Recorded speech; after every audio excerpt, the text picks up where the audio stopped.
In this episode of the NE Patriots Talk film breakdowns, me and Dustin will be discussing Lan Larison and why he should have been drafted in the NFL instead of being an undrafted free agent. And then throughout the live stream, we're going to be discussing some of the 6 plays that make Lan Larison a worthy candidate of making the 53-man roster coming up right here, right now on NE Patriots Talk. Let's go.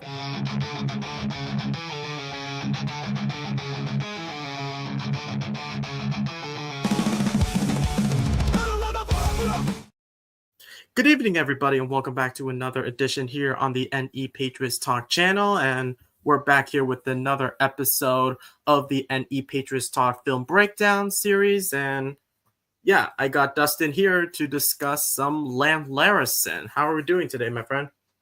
I'm hanging in there, doing pretty good. It's been a scorcher day, I will say. I've been out doing a little bit of yard work, and my goodness, has it been hot where I'm at. Oof, it's been brutal. Interesting. Well, for me personally, I just got a job interview for Shaw, so I'm expecting to get a nice acceptance from one of the hiring managers. But yeah, I'm excited. But today, as we mentioned already in the intro, that we will be discussing Lan Larison, and we will talk about why he should have been drafted in the NFL and why he deserves to take the spot in the 53-man roster. So let's start the video by explaining to the audience, Dustin, who is Lan Larison and why do you think he should be an asset for the New England Patriots? Okay, so Lan Larison had spent 5 years at the college level, all years spending it at UC Davis. His first couple years, he didn't do a whole lot. I think it was the first 3 years, he didn't do a whole lot. It wasn't really getting a whole lot of production. I don't know if that was because maybe they had a better back starting for them, or maybe it just was he wasn't getting it yet. I don't know for sure. But those last 2 years that he played in 23 and 24 is where he really started to show out, started to play. One of the things I really like about this guy is he can play really anywhere. He plays good at the running back. He plays good. He can do good as a receiver if you need him to. I'm pretty sure if the further I dug, I'm pretty sure in high school he had some snaps in at QB as well. So he does have a background there at QB as well, which you love that out of just like a weapon on the offense. Anybody that has experience at the QB spot, they can have better understanding of okay, the QB's going to be one looking this way. What can I do to get myself open or give him a better option so he can get the ball to me or get the ball where it needs to go? Coming in at the first 3 years, he had a couple 100 yards rushing and receiving, nothing too fancy. His excuse me. His last 2 years, though, going into 23 and 24, specifically more 24, but 23 is where he really started to have his breakout year in rushing. He got 178 carries, for a little, just barely over 1,100 yards and 13 touchdowns. And then in 2024 is where he exploded, not just as a running back, but in the receiving game as well, where he had 284 carries for 1,400 yards. And in the receiving, he had 847 yards, which is that puts him all-purpose yards somewhere. Doing the math in my head, somewhere around 2,300 all-purpose yards just in 2024, which is insane for a running back. Where we talk about running backs having those questionable durability moments. From my research, he hasn't had any injuries. I don't know if maybe I overlooked something, but I don't think he had any injuries. And he also had 17 touchdowns on the ground, and he had 6 in the air. So it's just the versatility that this guy brings, not only as a running back, but the receiving threat in the backfield, being able to line up in the QB spot to maybe play some wildcat. He's like the Taysom Hills of the world. He's your Swiss Army knife, your little special weapon you can bring out if you're trying to get creative. I'm not saying he's going to be doing anything special in the first year. I don't see that happening. He's still got to adjust to the NFL talent, because coming from UC Davis, I think it was it's a lower tier school. I know it's from the Big Sky Conference. I don't know exactly how their talent works or how their talent is graded, but I'm from my understanding, it's going to be a big jump for him.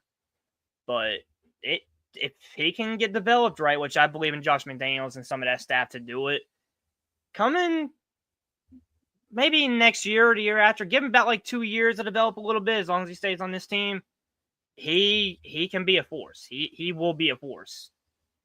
But there was a reason for why his draft stock went down. Do you understand? Do you know like why he was an undrafted free agent instead of like being in like a 5th round, 6th round, or 7th round in the draft? I was looking into that. I did read something about how his carry to fumble ratio was apparently pretty high, but I couldn't find the stats for it. I tried to look everywhere for the stats for like how many, like maybe he dropped some passes or he like fumbled the ball a lot. I couldn't find anything. I don't know if maybe that's just somebody. I think it's really just because he's in a lower tier school. I think just like the talent isn't really there. It's not like your Alabamas or your Penn States or your Michigans or anything like that. Or the Big Sky Conference, from my understanding, isn't exactly top level talent. So that could definitely be working against him. And from what I've heard, he has like a high fumble to carry ratio, but I couldn't find it. I couldn't find like any. I tried finding it, but I couldn't see anything that shows like he was dropping the ball a lot or he was fumbling the ball a lot. I couldn't find anything. Does it also play into the factor of his combine, like his 40-yard dash speed or anything like that? I don't think he was there I don't think he got a combine invite, because from me trying to find it, I couldn't find his like combine grades like anywhere. And I mean, like coming over here to the NFL website, the only thing I'm finding is his height and weight. He doesn't have anything for his hands, his arms, or anything like that. I couldn't find any of that. I don't know if I'm not sure he even got a combine invite. I could be wrong, but I mean, the only thing I could really find was his height and weight. That's really it. I couldn't find anything as far as a 40-yard dash. I couldn't find a free cone drill. I couldn't anything with like route running. I couldn't find anything. Yeah, so I'm looking at the NFL website right now, and I don't see I do see his height and weight and like prospect grade of a 6.10, which means it's a good backer with the potential to develop into a starter. And it also has some analysis. It says that he was projected to be in the 6th round or the 7th round, and they compare him to Taysom Hill, like you alluded to. It was also it was reported that this running back, who has a diverse skill set and 2 years of impressive tape to sift through, he runs hard, cuts sharply on the second level, and has good balance through contact. However, he has average vision and lacks ideal creativity between the tackles. He has pro ball skills, protection talent, but needs to tighten up his route running to bolster his chances and beating man coverage as a pro. He could be deployed as a Swiss Army. He could hold on just for a second. He could be deployed as a Swift Army knife type or a third down back in the NFL. His toughness, talent, and versatility gives him a good enough chance of becoming a productive backup in the league. So basically, what is reported that his strengths are he can be a well-built back who makes a dynamic impact on games, give base strength of just hold on for a sec. Just hold for a second. Yeah, I'll kind of take over for him as he's going to take over what's happening IRL. But strength-wise, built well, makes a dynamic impact on games. He makes some great plays, both in the running and passing game. Good strength to stay up through contact. He's constantly able to break tackles, able to get away from contact. Doesn't let it bother him. He doesn't allow it to take over him and his ability to play. He gets through contact and is able to keep his balance no matter what he's doing. No matter how vulnerable he's making himself, he's able to just get his balance right. He has good speed. He has the ability to make sharp, quick cuts at a moment's notice. And he's got good pass protection skills. As far as weaknesses, as I alluded to before, he apparently has a high fumble to carry ratio. Again, I couldn't find nothing on that. I don't really know where they're getting that from, but it's apparently something that has been out there for some reason. Also, you got to think with another weakness like his competition he was facing at UC Davis, it wasn't that great. It it wasn't all worldly. It wasn't like your Alabamas, your Michigans, your Penn States of the world. It's low tier schools. I mean, he's gonna have a jump. He's gonna have a jump in competition. But if you look at some of his plays, which we will get to in a little bit, you can see how he's treating some of these defenders in some of these lower tier schools. To me, it's like treating them as if they're a bunch of kids, like a bunch of little kids on a middle school playground or something. But he's got some stuff he could surely work on, being able to getting through some of the protection better, not getting himself in some situations that can be preventable. But overall, the dude is just a highlight reel. He can make some plays. I mean, it kind of feels like, I don't know how you feel about this, Dal, but to me, it feels like they were trying to find stuff to make him look bad. Like they were trying to, but I just can't. It could be just me like being a fanboy over him because I really love this guy as a player, but I just can't see much bad with this dude. I really can't.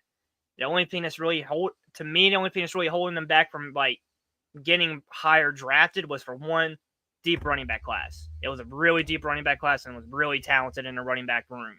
And we all know how running backs are a dime a dozen. And it's just a fact, lower tier school, not as big on talent on the defensive side and some of the schools they played against. That's the only thing I can think of that really hurt his draft stock. Yeah, you know that there's so many good running backs, and I feel like he's like one of the more underrated running backs because there's so many like other good running backs, like the likes of Henderson, you have the likes of Genty, the likes of Hampton, and then there's so many more, and it feels like Larison is like one of those other running backs that draft analysts, including like Mel Kiper, would never pay attention to him. So I feel like Lan Larison could potentially have a chip on his shoulder, being like, 100%. he should have been drafted by a team, but instead, as an undrafted free agent, he can freely go to any team, and then he can have the potential to be developed under Josh McDaniels, especially when he's put in a situation where he's in a decent running back room, I would say, with Stevenson, with Gibson, and with Henderson. All these running backs have like different skill set when it comes to like route running, when it comes to like making catches or making routes on the ground. Which is what you expect from Josh McDaniels. I mean, he likes a running back by committee type of motto. I mean, each running back on the rosters, when you think of like your your 2016, 2017s, I believe, your Sony Michel's, Rex Burkhead, James White, each of them had their own little skill set. Each of them had their own little ways to contribute in the game and certain packages. It wouldn't be just one weapon you had to worry about. You had like, at minimum on those teams, like just a running back alone, you would have at least 2 or 3 people you'd have to worry about, not to mention your tight ends and receivers that the Patriots had. Like Josh McDaniels, you got to think back then, he had a lot of weapons to work with. And I feel like that's what they're trying to get back to with Mike Vrabel and Josh McDaniels, trying to work with like weapon by committee, rather than just having like your all pros and all that, just like having people that have their strengths in their own areas and just having like weapon after weapon after weapon. Before we move on though, I do want to get to this comment by Thomas Noble here. What type of running back will Lan Larison be if he sneaks into the roster for the Pats in 2025? And to answer your question there, he would definitely be more of a third down back. He'll be your third round back, and you're kind of like your Swiss Army knife type, Taysom Hill type player, where they just insert them on like their kind of like little wildcat plays, as you will, your little special tricky plays, and it's kind of like throw people off, like your whole like your Julian Edelman's running out and throwing the ball downfield to Brandon LaFell or Brandon Cooks, whoever it was back. I can't remember for sure, but he'll be able to do plays like that if he does make the team. He'll be like your third down, you're kind of like little Swiss Army knife, essentially. Yeah, great question, Thomas. Make sure, guys, that as you come into the show, please make sure that you smash the like button and hit subscribe. It's completely free and helps grow the channel in a massive way possible. And as usual, throughout the stream, please post in your questions and comments, just like what Thomas did. If you have any questions throughout the show, we will have time at the end of like the highlights and the breakdowns to take a look into it and apply that to a discussion. But without further ado, Dustin, let's get started with some of like the the plays that we really want to get into. So let's start with at 0 seconds. So this play at 46 seconds. So explain to the audience like why this play made Larison him. So let's start right here. All right. So as you see on the play right here, just gonna let y'all watch this play right here real quick, and then we'll go back and watch it over again. But as I got in my notes here, he coming up lining up on the backfield. Larison takes the ball from the QB. Go ahead and just rewind it back to the start of the play. Maybe if you can, try to slow it down a bit if possible. I don't think Streamer has the ability to do that, but I'll try my best to like pause a little bit. So yeah, if he can't, that's fine. But as you see right here, him taking the handoff, if you want to pause it right there where he stopped at, like as he was starting to run, just back it up a little bit. So like, let's take a look right there. Hold on just for a second. You're good. Okay, let's slowly get, okay, right, stop. Yeah. So as you can see here, he got the handoff from the QB. And as you can see right here, almost every single gap is kind of like filled up at this point. Like he has nowhere to go. Instead of forcing anything or trying to force his way through the gap, he stops. He kind of shuffles a little bit, trying to buy himself some time to kind of analyze the blocks to see where he can go, see what kind of play he can make. And if you want to play it for just like a second or two, as you can see right there, he takes a second and gets that little opening from the right tackle coming over to the left side. He frees him up just enough to squeeze through the gap. And as you see, he started exploding through. One thing that we really want out of running backs, especially this year, I know all of us as Patriots fans, we were not me trying to hate on Stevenson at all, but we need running backs that can hold on to the ball, that will prioritize ball security over anything. And as you've seen him do, going for the line, he made sure to like tuck in that ball to make sure nobody was able to try to swat it out of me, like those big guys able to swat it out. He gets out. He starts running through the gap. As he's getting ready to start exploding, he sees that safety. I'm pretty sure it was a safety coming out and trying to run up to him and get a big hit. It looks like he was trying to make a play or something. So he's trying to make some big tackle or big hit stick. And Larison, if you want to back it up just a little bit, right there, go ahead and play it. As you see, just sidesteps him, makes it look like he's going to the left, and just immediately sidesteps right completely, catches the defender off guard, wasn't expecting it at all, and takes off all the way for a touchdown. I want to say it was like right around the 40-yard line on their side of the field. If we could backtrack on that to kind of look at that real quick. I want to say it was a 40-yard line. I think it was a 25-yard line, actually. So it was a good, like, 70, 75, maybe 80-yard run all the way to the end zone out of what could have been a broken play by the protection from the look of it. Had he just tried to force himself, instead, no, he waited. He shuffled his feet, waiting to get a good opening. He got that opening and took right off for the end zone. And, of course, right before he got to the end zone, he broke that tackle, too. It's just taking that time, surveying the blocks, not trying to force anything, not trying to make any stupid decisions, just surveying, waiting for his opportunity, and made the most of it when he got it. Yeah. I know that I think we've been obviously watch Colby's streams when it comes to like the live plays, and when it comes to like Stevenson comparing to like Lan Larison, it's the way he holds the ball that kind of concerns me a bit. But as long as you grip the ball in a safe position, you should be fine. But you're going into the NFL, going up against some of the best defense you got. Like, for example, let's take a look at our schedule. You're looking at the Ravens defense. You take a look at the Steelers defense. Those kind of defense are what you have to be careful with. And if you put the ball into like the precarious situation like this, instead of doing it like this, it's going to cost you a fumble. And we've seen that in the past with Stevenson going up against some of like these mediocre teams. These are some of the mistakes that shouldn't be made, especially in a running back. Which is something I like out of Lan Larison when it comes like going like through, like especially going through like the gaps, like your A gap, B gap, C gap. I can't remember exactly what all the gaps are called. But when he's going through a gap or he sees somebody coming up to tackle him, you see for the most part, he's instantly tucking that ball, like tucking it like this and bringing it into his chest. He's not letting a defender have a chance at that ball. He seems to prioritize a lot on ball protection rather than try to make a big play or trying a different little stance to give himself a little more speed. He knows his strengths, he knows his weaknesses, and he knows how to cover those weaknesses. He knows how to make his strengths better. He's a smart player, which is another thing I think kind of contributes to him making all these other defenders trying to make these big ass plays. Excuse my language there. Trying to make all these big plays, and he just knows how to make smart decisions. And I love that out of him. Out of a guy who's playing on a lower tier school, who's probably trying to get his name out there, he's showing you can have your name out there and still play smart. Yeah. Also, Andy comes in with some of the statistics from the combine.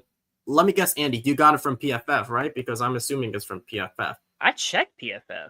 Like, I tried looking through PFF. I couldn't. I must have not been looking in the right spot. I did just recently get the PFF subscription, so maybe I didn't look in the right area. But I did try looking, but we do appreciate this, Andy. Thank you so much for this. I could not find this anywhere. Yeah, I couldn't find it anywhere either. Let me just take a look at the stats. It says the combine with a 40-yard dash, it's a 4.60, a 3-cone, a 9.63, and then a 35.5 vertical height. So, what are your thoughts on these statistics? Even though it doesn't mean anything, but I mean, the 4.6 40, pretty solid speed of 35 and a half inch or 35.5 inch vert, pretty solid. I do believe he's 6 foot, so it does also kind of you do kind of see that as well going into the some of the more of the highlights that will show. I really thought his vert might have been a little bit higher with some of the plays I will be getting into here soon. A 9.63 free cone shuttle. I can't remember too much about those plays. I feel like that would have been faster. I don't know if that would really be. Maybe yeah, I don't pay attention to the 3-cone that much. I only paid attention to the 40-yard dash because you can see how speedy running backs go, especially yeah, but the free cone can also help you kind of analyze how fast they are in their cuts and stuff as well.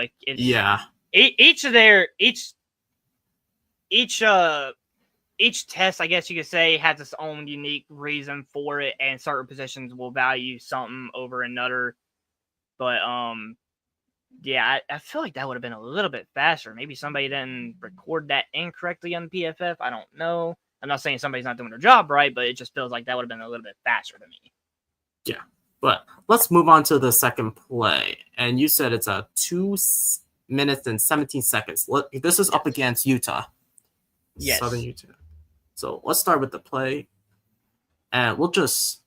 Okay, so before we play, Andy said he got it from ffmetrics.com. Okay, so... I'll have to check that out later. I'll check that out. I'll consider that too. Thanks, Andy. So let's continue. Let's proceed with the play. Let's just watch the play and then we'll analyze it from there. Oh yeah, this one was my favorite play. This one is probably one of my favorites out of all of them, and I'm so glad it's early on. I could stay forever talking about this one, but if we want to backtrack it, as you can see, he's lined up on the left side of the QB. They snap the ball. He runs out to the right from the left side. You can't really see it from the angle that he was at, but if you want to backtrack a little bit to where the QB threw the ball and he's getting ready to catch it. So let's play it, stop it right there when he's under pressure. You can see the QB under pressure, and the ball is you won't be able to see it too well, but the ball was thrown a little bit behind Larison. The pressure may have got to the QB a little bit, maybe kind of the way he threw it wasn't exactly comfortable for him right here. Let's backtrack a little bit. Play it here. Yeah, right there. And then get rid of that transition. And then go a little bit more and stop. Or a little bit more. Stop. Right there. Thrown right behind him. He just tips it with his right hand. Was aware the QB kind of not able to really get the ball thrown correctly or get it right to him. He twists his body, gets it with that one hand snag, and if we play it a little bit more, has the corner coming right on him. He doesn't even let it phase him. He takes that ball in. he slides off of that defender's hand and he just runs it all the way in for a touchdown. That kind of alludes to his ability to keep upright when in contact, especially with a catch like that. Catches like that alone are not easy. For like to have to twist your body around in pads, mind you, in pads. He twists his body around and gets it with a one-hand snag. And granted, the defender didn't exactly do a good job trying to make that tackle, but he did nonetheless get his hands on him. And instead of Lan Larison maybe freaking out, trying to like maybe do something dumb, he just focuses on bringing that ball in, continues running, and he just brings it in. Defender just slides off of him, and he runs it in for a touchdown. It's just such a nice. It's the play itself looks freaking amazing. Just like him twisting his body around the way he did. Most players like that, they get their hand. Somebody gets a hand on you, you're probably going to end up tripping yourself up because you're feeling contact on you, and you might drop the pass. You might lose your concentration and drop the pass, or you might kind of like stumble a little bit, and you might fall behind the line of scrimmage, or maybe drop a couple yards instead of what could be a big game like that. He didn't let nothing bother him. He just he just did his job. He brought that ball in, and then he focused on making the play, which he played all the way towards the end zone. And I think that was like it was a run for a 60-yard touchdown. Like, the dude just makes plays. Yeah. And by the way, guys, if you're wondering where I'm getting all this footage from, you can go onto YouTube and look for the Lan Larison UCDF highlights on the Big Sky Conference channel. You can look it out. Mind you, guys, I'm not stealing all of these footage from anybody, but want to make sure that as I create these live streams for you guys, got to make sure that you have to make sure that you know where the information is from, where all this footage is from, just because you don't want to steal any of these footage. And that's really important for all content creators who really want to use this kind of footage. And you can use it. You can look into it in the description down below, where I put the link into it during free time, so you can analyze it yourself. But yeah, I like what Lan Larison was doing at that play, considering that you don't normally see running backs making these kind of plays with the catch in the back, because I don't know if there are any good running backs in the past that would make these kind of plays consistently. Yeah, when I think of a player making a play like that, I think of like your Saquon Barkley's, your Christian McCaffrey's of the world, like your more top tier running backs who can make plays like that. Maybe not even on a regular basis, but just like making them when they matter. It's not about like, I'm not going to say it doesn't matter about being consistent, because of course that's not what I'm trying to say. But yeah, it's about like when the play is presented, you make the best decision possible. You make you make the best play that you can. And I mean that play right there, it could have been an easy drop. If it was anybody else, it probably would have been somebody might have got a hand on him, and then the running back might have lost his focus because of the defender touching him, and then he like drops the ball there. Or maybe he like trips over his own feet because of the defense being on him, and he falls down, maybe even fumbles or something. But he doesn't break his focus at all. He focuses on that ball. He brings it in, doesn't pay no mind to the defender, brings it in, runs it up, and gets straight for the end zone. He did his job, and he executed it well. He made the most of his opportunity.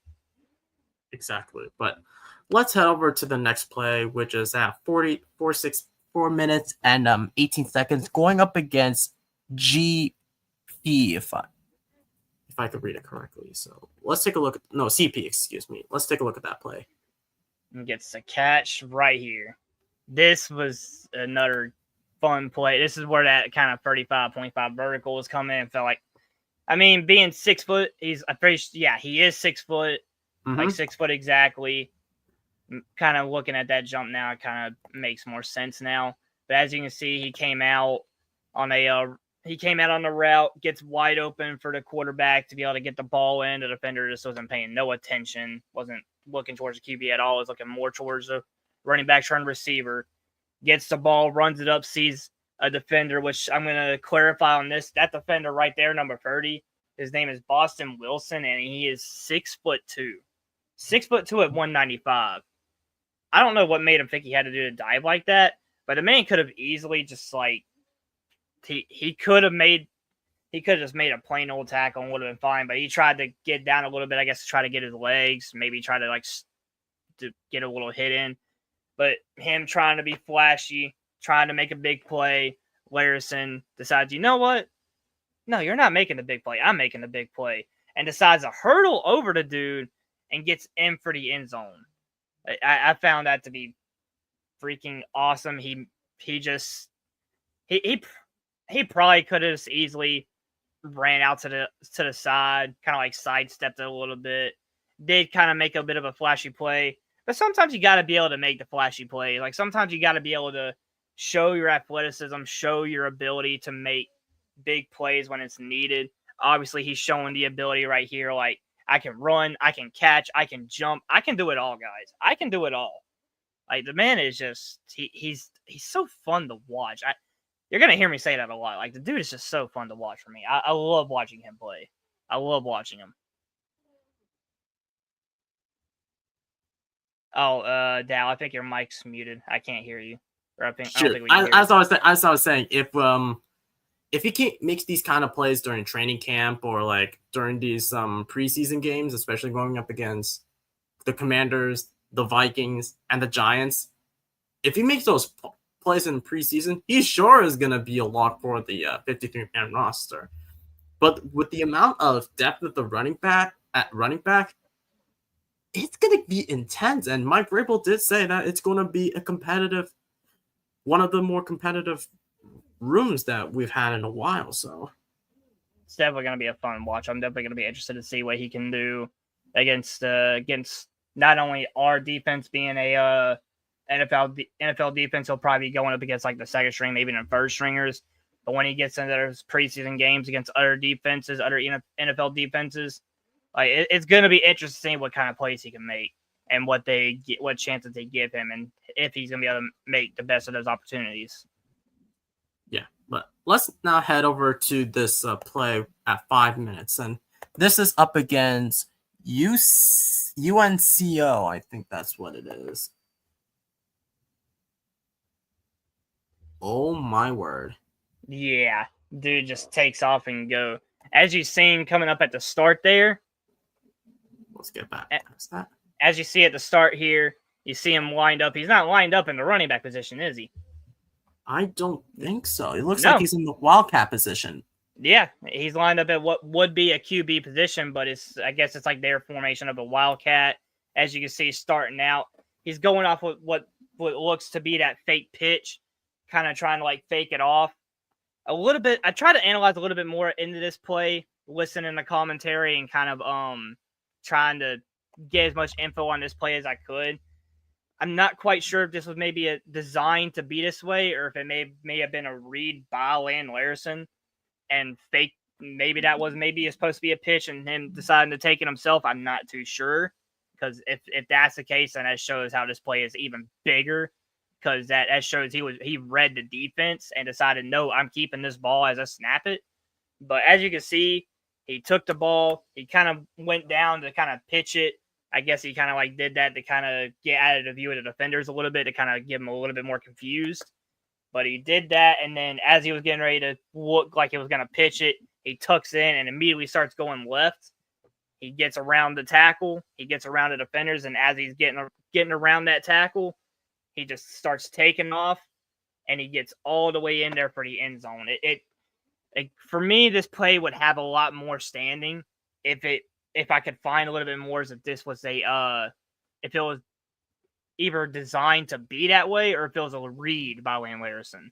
Because if it was a read by Lan Larison to see like maybe like the defense was showing something like, no, I'm keeping the ball instead of handing it off, that shows high IQ.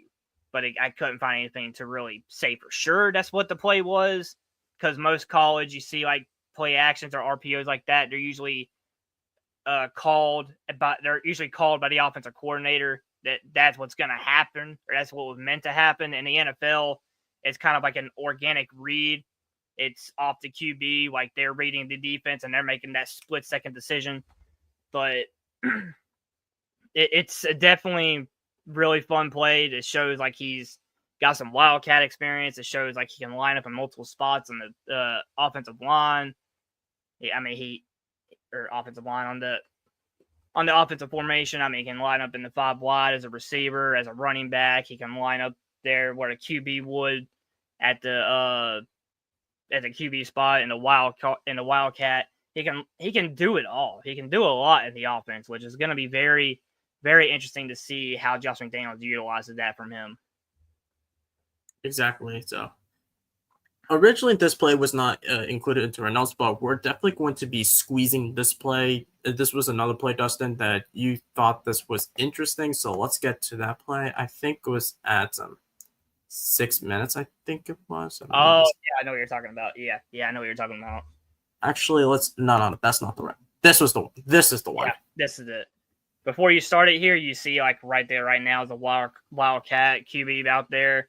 You see number 3 here. That's Lan Larison coming in on the motion. Go ahead and start it a little bit. Breaks the play, runs it straight up to the middle of the field. Snags the ball right out of the air one-handed and gets right up the field for a big play. This can kind of show a little bit about his route running. It's not exactly great, I will admit. It's not the best route running you ever see, but you also got to think he's more of a running back. But like he's just kind of running straight up the middle. Defenders ain't even really paying him. The defenders ain't even really paying him no mind. So I mean, he can kind of do what he wants. You're not going to be able to get away with that in an NFL defense. Like that's just not going to happen. Yeah, so it was just basically zooming that play. I don't know what number it was, but I think it was number 28 or number 18. I don't know if I could see it clearly, but he just zooms these players, and then the quarterback sees an opening, and then he just makes that one-handed catch. He gets that high ball. He trusts Larison to be able to snag that ball in with that 35.5 vertical of his. Gets that ball up there, and he's just got hands, I guess. I don't know if maybe that QB doesn't throw the ball that hard, or maybe he's just really got hands like that. But he just jumps up, snags that ball one-handed, brings it in. He kind of tripped himself up a little bit, but runs it, gets a good. I think it was in total maybe like a 30-yard play, maybe 40-yarder. I'm not entirely sure. I'd have to see exactly where they were lined up at. Rewind it a little bit. It looks like 40. It looks around like the 33-yard line, and at least where the QB is taking a snap at. Ball looks to be on the 40. Yeah, the ball looks to be on the 40. Either on the 40 or the 30.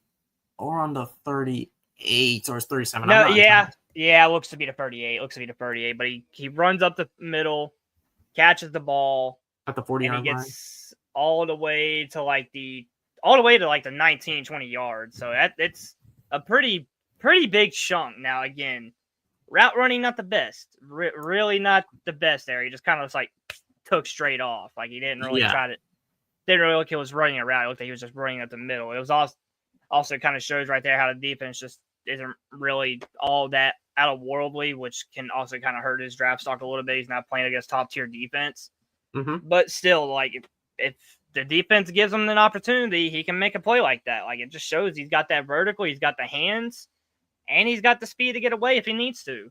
I mean, the dude's he's that Swiss Army knife. He can line up anywhere. He can do about anything if you give him the chance and you give him the opening. Yep. So this next play, you said in your notes, Dustin, that this play is where Lan Larison is at the QB spot at the. That's how it looks. It's a really weird formation you look at here. Looks like they got about 6 guys on the offensive line. It looks like another offensive lineman running. I'm not quite sure. I can't really tell from. He looks pretty big on the camera. That one wide receiver in the corner on the far left side, and to the right of him, he's got those. I don't really know what kind of formation this is. It's so weird. I really don't understand it. At least it's not like the tush push where he's directly going in between the offensive line, but at least he saw a gaping hole. He prevented the defense from going through the center, and then he just swerves through to the left and then sees a gaping hole. Yeah, as he was as he was taking the snap and was starting to run, you could see right on the offensive line, like on the outsides, like at the tackles, like they were just getting collapsed on. Like a lot of the linemen were just kind of like tripping over themselves. It looked like he was maybe they designed it to try to get him like going up the middle, and that was instantly just like no, it just wasn't happening. He read that, he didn't try to force it. He took that immediate sharp cut to the left, gets away from the defender. Let's take a look at that footwork again. The footwork. Once he gets right there, it's sharp cut. That's so crisp. Just so sharp, just so clean. He's quick with it. He's quick with his decision making. He doesn't force anything. He makes the best decision, and he makes it on the fly. Like from what I'm seeing, anyways, we're not on the offensive side. We're not hearing what kind of play is being called, but it looked to be like it was originally supposed to go up the middle, and that just got taken out of. It looked like it was no longer an option. So instead of like trying to force it or trying to hurdle it or something, or just trying to like tuck down and try to force his way through, he makes a sharp, clean cut to the left, getting away from defenders, and scores a touchdown. Just a super crisp, just beautiful crisp, just chef's kiss, man. Chef's kiss. Mwah. That was so clean, in my opinion. But let's head on to the final clip that we're going to be getting into today before we get to your thoughts and questions throughout the stream. So we're seeing from the not from the usual side. We're taking a look from this side. No, this. We're seeing it on the right side instead of the left. Yeah, okay, this side. There we go. I was just trying to. Okay. He just takes a hand off. Yeah. It also right there also kind of accounts like their protection right there, just like actually making an opening. But it also kind of shows when the play goes right, he able to make the most of the play going right. He doesn't try to get cute with it, try to make any little fancy decisions. He does his job. The offensive line gives him that gaping hole. It's kind of hard to tell really how big the opening is, but it does look like he does got a bit of a big opening, but he also could have gotten some defenders could have got some hands on him, and he just like got right through him without a problem. But he gets right up the middle and starts running up the field, and I kind of try to picture myself here as the running back, and I'm seeing the defenders to my left and right on the secondary, and trying to pick as a running back, I have a quick decision to make. Do I want to cut right or do I want to cut left? And he decides to cut left, and he gets in for the touchdown. It also breaks the dude's ankles in the process. But I don't know if maybe there was more defenders to the right than there was the left that looked to be about even. Maybe it was the shorter yard. Maybe it was the boundary being closer. You get out of bounds quicker if you need to be. But he makes the right decision, obviously, and gets right in for the touchdown. Just shows like whatever decision he makes just always seems to be the right decision. He doesn't make a lot of bad choices. As we've seen in a lot of these clips, he's making good choice after good choice after good choice. He's got the IQ. He can make plays. He's got the athleticism. He's got the hands. Like, he's got a lot. It's just, again, it's a more lower end tier school. Not many defenders really. Probably like a bunch of 2-3 star recruits, maybe. Yeah. Like they're not all out of this world. Again, it's like not your Alabamas, your Michigan, Penn State, stuff like that.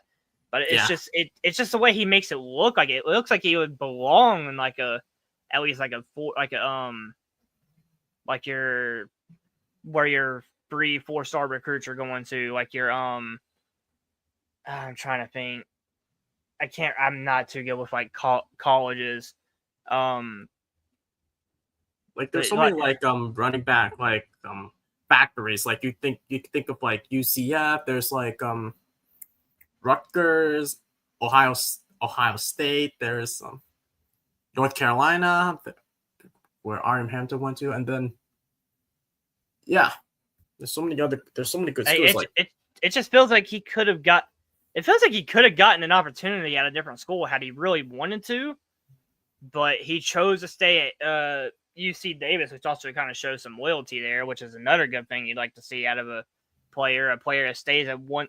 You don't really see that too much either. Players these days, they're not staying at the same school for your entire college career. at some point trying to go to a different college, whether it be now for your NIL money, or maybe you're wanting more playing time, or just maybe you're not a fan of the situation you're in.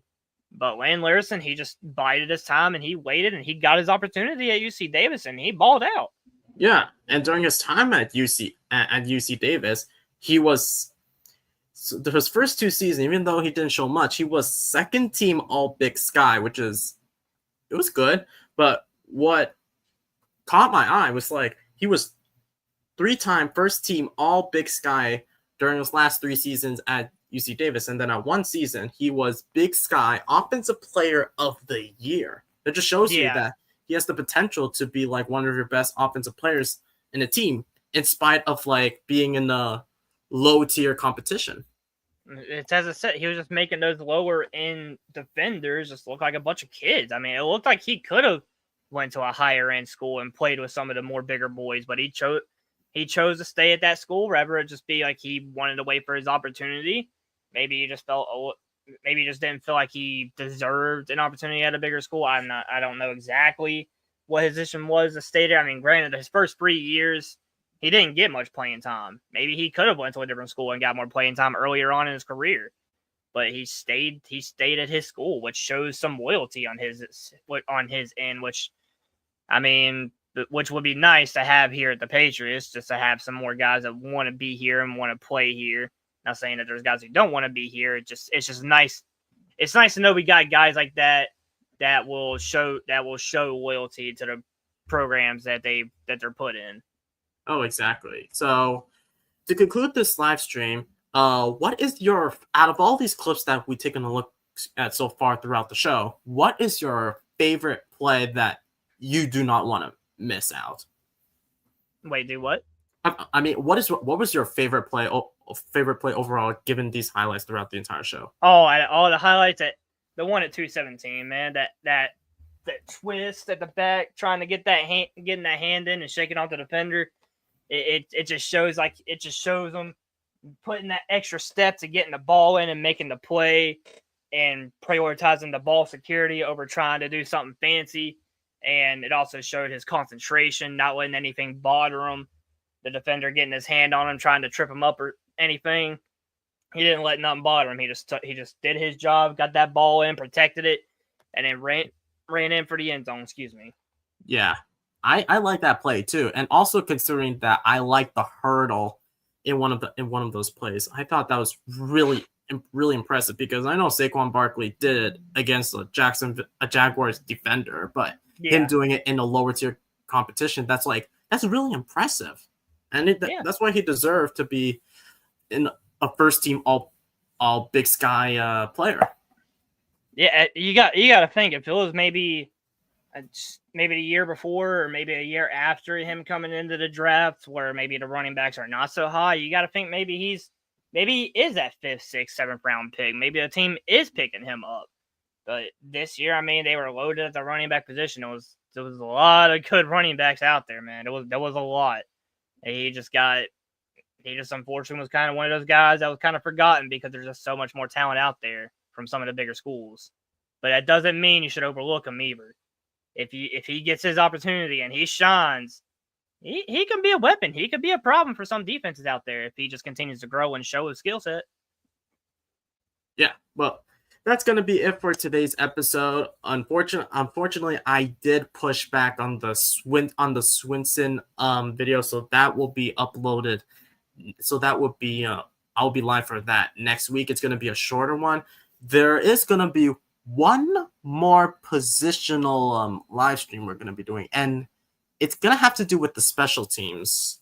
I know that there's not going to be anything much from the special teams as far as we know. It's just probably the only thing we're going to be discussing in that live stream is going to be the kicker competition and the history for the kickers. But other than that, go ahead. There's some we got some good kickers, but I mean, there is only so much you can talk about them. But it is going to be nice to talk about them a little bit, to know we actually got some good kickers now too.